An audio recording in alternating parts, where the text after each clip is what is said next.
नमस्कार मित्रों, success arrow group में आप सभी का हार्दिक स्वागत है। सबसे पहले आप देखें, सबसे पहला जो टेस्ट हुआ था वो संज्ञा प्रकरण पर हुआ था। तो किस तरह से हमें टेस्ट देना चाहिए और किस तरह से प्रश्नों को अटेंड करना चाहिए, दोनों ही बातें यहाँ देख लें, टेक्निकल बात भी जान लें। सबसे पहले जो ही आई एम रेडी पर आता है, इस आई एम रेडी पर आप लोगों को क्लिक नहीं करना है। होता क्या है कि जब कोई जो ही लिंक भेजा जाता है तो सबसे पहले आता है स्टार्ट बोट, इस तरह से कुछ लिखा हुआ आता है।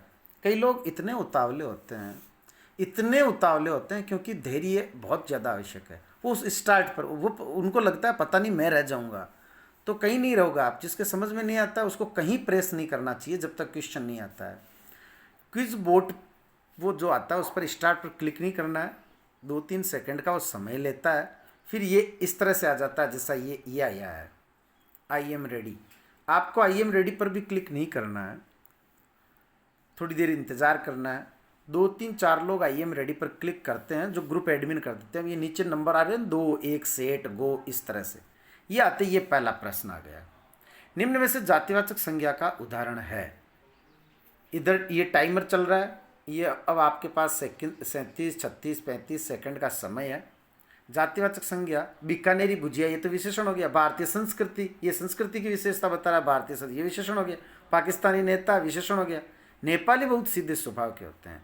ये नेपाली लोग, नेपाली सैनिक, नेपाली व्यक्ति होता तो विशेषण होता, लेकिन जब ये आगे कुछ है ही नहीं, किसी की विशेषता ही नहीं बता रहा, तो काय का विशेषण। मैं इस पर क्लिक करूंगा, ये हो गया जातिवाचक संज्ञा।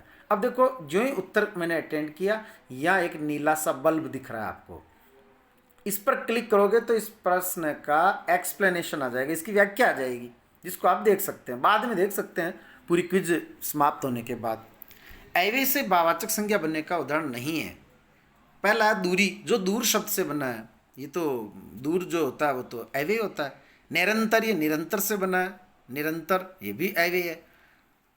निरंतर, रोज, हमेशा, कभी कभी, बहुधा, प्राय, ये सब ये क्रिया विशेषण है, अव्यय है। ये सामीप्य जो समीप से बना है, निकट, समीप, पास, दूर, ये भी जो है वो अव्यय है। दीर्घ, दीर्घ से बना है, दीर्घ स्वर, ये विशेषण हो गया। ये तो दीर्घ स्वर, लघु स्वर, गुरु स्वर। भाववाचक शब्दों असंगत समूह, ये असंगत समूह ऐसा होना चाहिए था। इसमें होता क्या है, भाववाचक संज्ञा और विशेषण में गड़बड़ होती है। तो विशेषण के तो आगे विशेषता लगाई जा सकती है, कोई ना कोई आगे संज्ञा लगाई जा सकती है। तो भाववाचक के साथ इस तरह से नहीं होता है। पहले ही ऑप्शन में देखें जो दीप्त है, मैं बहुत ज़्यादा व्याख्या नहीं कर पाऊंगा क्योंकि यहाँ टाइमर चल रहा है। दीप्त, दीप्त का अर्थ होता है प्रकाशमान। दीप्त मंडल यानी प्रकाशमान मंडल, तो इसलिए दीप्त ही इसमें उत्तर हो जाएगा, क्योंकि दीप्त विशेषण हो गया, ये भाववाचक संज्ञा नहीं है। बाकी आप किसी के आगे इस तरह से संज्ञा नहीं लगा सकते, क्योंकि ये तो खुद संज्ञा है। निम्न में से व्यक्तिवाचक संज्ञा का उदाहरण है भारतीय, उत्तर दिशा, वृक्ष, पुस्तक। सभी दिशाओं के नाम व्यक्तिवाचक संज्ञा होते हैं, अतः उत्तर दिशा इसमें उदाहरण है। निम्न में से समूहवाचक संज्ञा का उदाहरण है जल, स्कूल, तांबा, पुलिस। पुलिस, सेना, ये जो शब्द हैं वो समूह का बोध कराते हैं। स्कूल एक हो सकती है। जल जो है वो अपने आप में एक तत्व है। तांबा अपने आप में एक धातु है। किसी समूह का बोध नहीं कराता वो, जबकि पुलिस बहुत सारे लोगों का जो समूह होता है, जो खाकी वर्दियां पहने हुए अलग अलग, तो इसलिए वो समूह है। तो ये पुलिस इसमें उत्तर हो जाएगा। नेक्स्ट प्रश्न, ये इसलिए दिया है प्रश्न, इसमें से मैं इसे जानबूझकर गलत कर दिया मैंने, क्योंकि इसमें मुझे पता भी नहीं था उत्तर क्या है। तो ये जानबूझकर गलत इसलिए कर दिया गया, लास्ट में जब रिजल्ट देखेंगे तो क्या होना चाहिए। निम्न में से अगणनीय संज्ञा, ऐसी संज्ञा कौन सी जो अगणनीय संज्ञा नहीं है, अर्थात जो गणनीय है, जिसको हम गिन सकते हैं, जिसका बहुवचन बना सकते हैं। दूध, जिसका बहुवचन नहीं बनाया जा सकता। प्रेम नहीं बनाया जा सकता। करुणा, जितनी भी भाववाचक संज्ञाएं होती है जो परिमाणात्मक होती है वो सब अगणनीय संज्ञा है, लेकिन पगड़ी, जिनको हम गिन सकते हैं। ये फिर मैंने एक और गलत, ये राइट हो गया, एक गलत हुआ।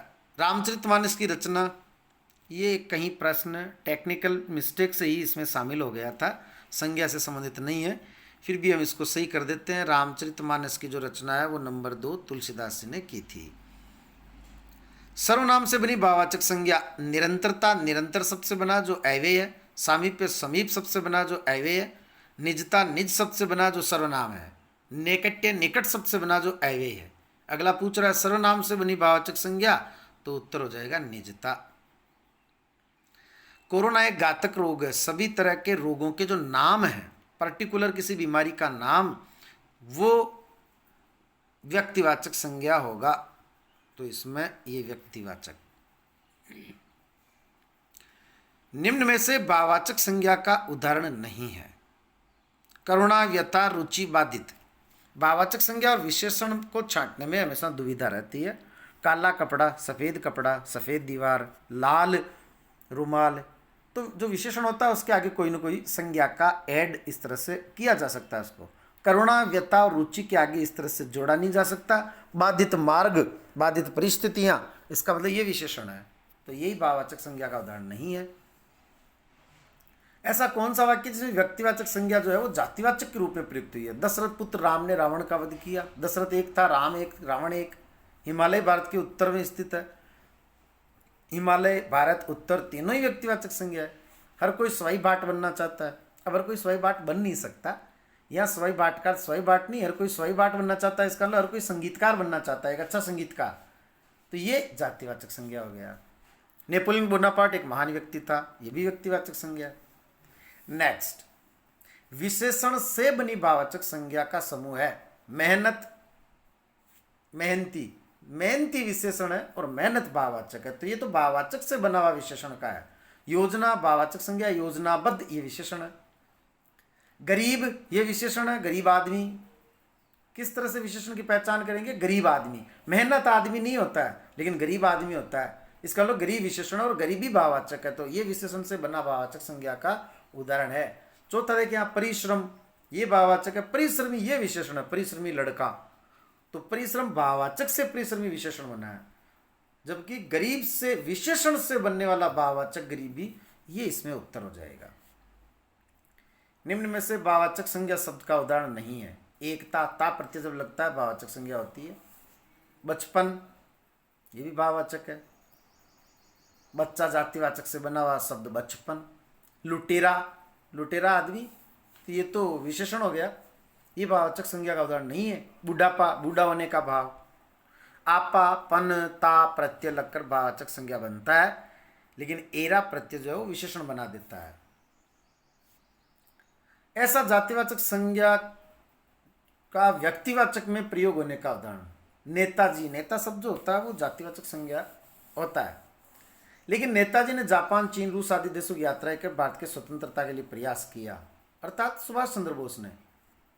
तो ये क्या है? ये व्यक्तिवाचक संज्ञा का उदाहरण है, जबकि नेता जातिवाचक है। जोधपुर में एक ही नदी बहती है, तो जोधपुर नदी, जोधपुर व्यक्तिवाचक है, नदी जो है वो जातिवाचक है, और मूल ये यही है और इन्हीं रूप में प्रयोग हुआ है। जयचंदों से सावधान रहो, जयचंद व्यक्तिवाचक संज्ञा, लेकिन जयचंदों ये हो गया जातिवाचक। तो ये उत्तर क्यों हो गया इसमें? क्योंकि वो पूछ रहा जातिवाचक से व्यक्तिवाचक, सॉरी व्यक्तिवाचक का जातिवाचक में प्रयोग। तो जातिवाचक का व्यक्तिवाचक में प्रयोग, क्योंकि नेता शब्द है जातिवाचक। प्रश्न देखें आप, निम्न में से जातिवाचक संज्ञा का व्यक्तिवाचक में प्रयोग हुआ है। तो नेता जो शब्द है वो जातिवाचक है, लेकिन यहाँ व्यक्तिवाचक के रूप में। ये ऊपर लोचा इस बात का है कि टाइमर चल रहा है। निम्न में से जातिवाचक संज्ञा से भाववाचक संज्ञा बनने का उदाहरण नहीं है। जातिवाचक से भाववाचक, बच्चा से बचपन, ये तो जातिवाचक से भाववाचक है। राम से रामत्व, ये व्यक्तिवाचक से भाववाचक। ये क्लिक हो गया बिना पढ़े ही। वो पूछ रहा है कि जातिवाचक संज्ञा से भाववाचक संज्ञा बनने का उदाहरण नहीं है। रामत्व नहीं था, दारिद्र्य भी नहीं था, दोनों ही गलत है इसमें। ये प्रश्न गलत था, ये यही बताना चाह रहा था मैं, और क्लिक हो गया मेरे से। दारिद्र्य, हालांकि कहीं क्लिक करते ये गलत होता। दारिद्र्य जो शब्द है वो दरिद्र विशेषण से बनी हुई भाववाचक संज्ञा है।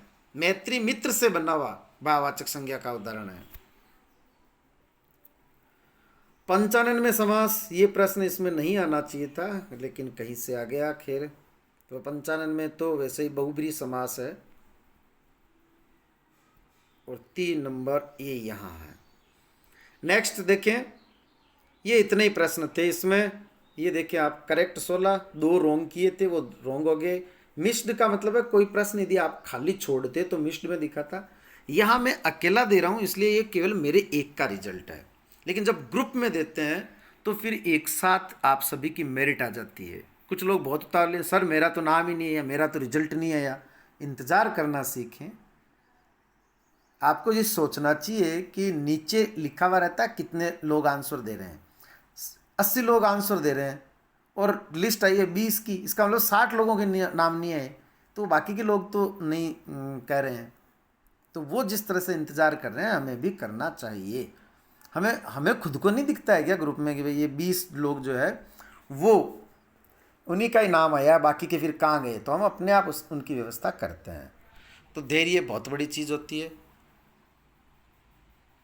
अगर किसी प्रश्न के बीच में किसी ने कमेंट कर दिया तो वो फिर आपके उस क्विज की गणना गलत होगी, अतः बीच में कमेंट ना करें।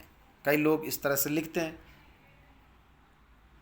कमेंट करते हैं वो ओके, जब कहते हैं कि कमेंट ना करो तो फिर वो करते हैं ओके, तो वो भी एक कमेंट हो गया। तो इस तरह से थोड़ा ध्यान रखें। आप लोगों के सहयोग की बहुत ज़्यादा आवश्यकता है। ये केवल आप लोगों के कारण से ये चलेगा, इस तरह की व्यवस्थाएं चलेगी। धन्यवाद।